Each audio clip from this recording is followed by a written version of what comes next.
नमस्ते दोस्तों। आज के इस एक्सप्लेनर में हम बात करने वाले हैं जेम्स क्लियर की उस कमाल की किताब के बारे में जिसने पूरी दुनिया में धूम मचा रखी है, एटॉमिक हैबिट्स। हम उन 10 बेहतरीन और लाइफ चेंजिंग सबकों को डीकोड करेंगे जो हमें सिखाते हैं कि आखिर बेहतर रूटीन्स बनाए कैसे जाएं और बुरी आदतों से हमेशा के लिए छुटकारा कैसे पाया जाए। तो चलिए शुरू करते हैं। अब सबसे पहला सवाल, नए साल के जो रेजोल्यूशंस होते हैं ना, वो फरवरी आते आते आखिर हवा क्यों हो जाते हैं? अक्सर यही लगता है कि शायद मोटिवेशन की ही कमी रह गई। पर सच तो ये है कि प्रॉब्लम हमारी नीयत में नहीं बल्कि हमारे फॉल्टी सिस्टम्स में होती है। एक स्थायी बदलाव लाने की कहानी बिल्कुल यहीं से शुरू होती है।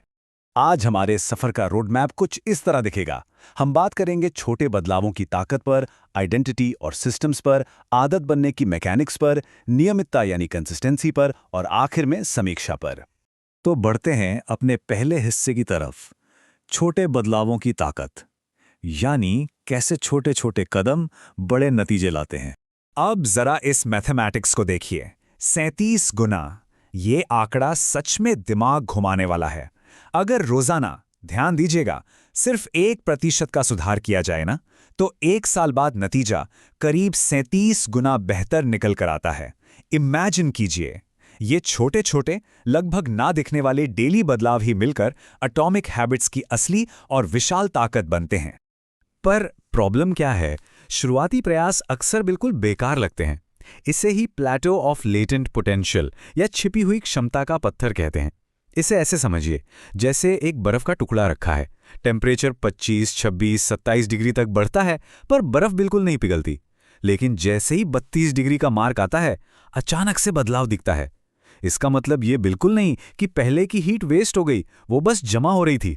तो बॉटम लाइन ये है कि शुरुआत में जब रिजल्ट्स ना दिखें तो निराश नहीं होना चाहिए। अब आते हैं अपने दूसरे भाग पर, लक्ष्य से ज्यादा आइडेंटिटी और सिस्टम्स पर जोर। यहां हम मान्यताओं और रोजाना की प्रक्रियाओं को बदलने की बात करेंगे। देखिए, 2 तरह की आदतें होती हैं। एक है परिणाम पर आधारित आदत, जैसे कहना मुझे एक किताब लिखनी है, और दूसरी होती है पहचान पर आधारित आदत, जैसे कहना मैं एक लेखक हूं। फर्क देख रहे हैं? असली और स्थायी बदलाव तभी आता है जब अंदर से एक नई पहचान को अपनाया जाए और फिर हर रोज ऐसे छोटे काम किए जाएं जो उस पहचान को साबित करें। इस पूरी किताब की एक कोर मैक्सिम है जिसे हमेशा याद रखना चाहिए। इंसान अपने लक्ष्यों के स्तर तक नहीं उठता, बल्कि अपने सिस्टम्स के स्तर तक गिरता है। अगर ध्यान सिर्फ 50 आर्टिकल्स लिखने के एक बड़े गोल पर लगा रहेगा तो बस स्ट्रेस और दबाव बढ़ेगा। पर वही अगर सिस्टम ये हो कि रोज 30 मिनट लिखना ही है, तो रास्ता अपने आप आसान हो जाता है। एक हवाई लक्ष्य पर परेशान होने से लाख गुना बेहतर है कि एक ठोस सिस्टम पर ध्यान दिया जाए। चलिए अब तीसरे भाग की तरफ बढ़ते हैं, आदत बनने की प्रक्रिया। यहां हम स्थायी बदलाव के लिए व्यवहारिक कदम देखेंगे। तो आखिर अच्छी आदत बनाई कैसे जाए? इसके लिए हमारे पास 4 लॉज ऑफ बिहेवियर चेंज का एक बड़ा ही सरल ब्लूप्रिंट है। पहला, क्यू यानी इशारे को बिल्कुल स्पष्ट बनाएं। दूसरा, क्रेविंग यानी तलब को आकर्षक बनाएं। तीसरा, रिस्पॉन्स यानी प्रतिक्रिया को आसान करें। और चौथा, रिवॉर्ड यानी इनाम को संतोषजनक बनाएं। इन 4 नियमों को अगर एक चेन की तरह जोड़ लिया जाए तो किसी भी अच्छी आदत को दिनचर्या का हिस्सा बनाना बिल्कुल आसान हो जाता है। लेकिन अब सवाल उठता है, अगर किसी बुरी आदत को तोड़ना हो तो क्या करें? सिंपल, पहले नियम को ठीक उलट दीजिए। इशारे को ही अदृश्य बनाएं। जैसे अगर जंक फूड खाने से खुद को रोकना है तो उसे अपनी आंखों के सामने से हटा देना ही सबसे पहला और सबसे कारगर कदम है। क्योंकि दोस्तों, जो दिखेगा नहीं उसकी तलब खुद ब खुद कम हो जाएगी, राइट? और यही जिक्र आता है एनवायरनमेंट डिजाइन के कॉन्सेप्ट का। हमारा माहौल ना एक अदृश्य हाथ की तरह होता है जो हमारे व्यवहार को शेप करता है, और ये हमारी विल पावर से कहीं ज्यादा ताकतवर होता है। अब सोचिए, कमरे के कोने में पड़ी धूल भरी ट्रेडमिल किसी को भी एक्सरसाइज के लिए प्रेरित थोड़ी करेगी। डेस्क को साफ रखना, ध्यान भटकाने वाले डिवाइसेस को दूसरे कमरे में रख देना या वर्कआउट के कपड़े रात को ही निकाल कर रख देना, ये छोटी छोटी बातें एक ऐसा अनुकूल माहौल बनाती है जहां बेहतर चॉइसेस लेना बिल्कुल नेचुरल हो जाता है। नई आदत डालने का एक और शानदार और बिल्कुल एफर्टलेस तरीका है हैबिट स्टैकिंग। मतलब एक नई आदत को किसी पुरानी, पहले से चली आ रही आदत के ठीक आगे या पीछे जोड़ देना। जैसे अगर सुबह कॉफी पीने की आदत है तो नियम बना लीजिए कि कॉफी कप में डालते ही तुरंत एक पन्ना पढ़ना है। यह पुरानी आदत नई आदत के लिए बिना किसी मेहनत के एक नेचुरल ट्रिगर का काम करती है। चलिए सफर के चौथे भाग में चलते हैं। लगातार प्रयास और नियमितता। लंबे सफर के लिए लचीलापन यानी रेजिलियंस को समझें। लाइफ का एक बड़ा असूल है नियमितता यानी कंसिस्टेंसी, हमेशा परफेक्शन को मात देती है।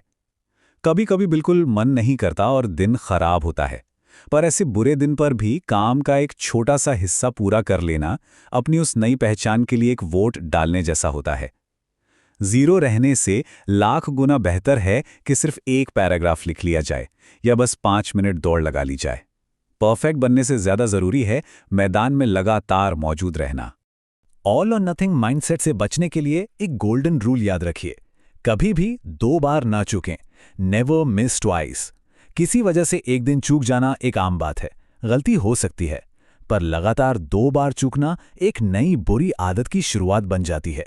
इसलिए अगर एक बार चूक हो भी जाए तो अगले दिन बिना किसी अफसोस के उठिए और वापस अपने रूटीन पर लग जाइए। अब आते हैं अपने आखिरी और 5वें भाग पर, नियमित आत्मचिंतन और समीक्षा, यानी लगातार सुधार के लिए परीक्षण। आदतें बना तो लीं, पर उन्हें उम्र भर बनाए रखने के लिए नियमित रूप से पीछे मुड़कर देखना बहुत जरूरी होता है। अपनी प्रगति को विजुअल तरीके से ट्रैक कीजिए, जैसे कि कैलेंडर पर क्रॉस मार्क लगाना। ये सच में बड़ा प्रभावशाली होता है।